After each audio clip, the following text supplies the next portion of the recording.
Labdien! Mani sauc Jelena Kriminska. Es esmu Istras pagasta bibliotēkas vadītāja. Mūsu bibliotēka atrodas gan pirmajā, gan otrajā stāvā.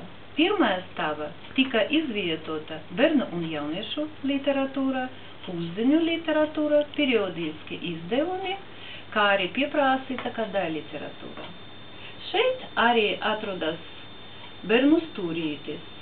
Reizēm vecāki nāk uz bibliotēku ar mazajiem bērniem.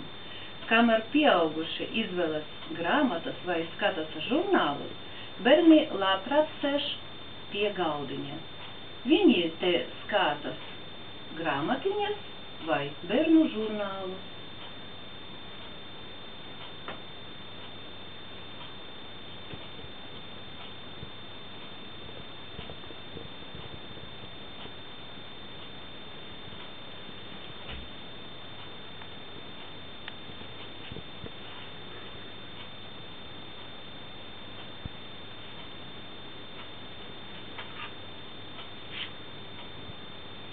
Es labprāt jūs gaidīšu Istras pagasta bibliotēkā.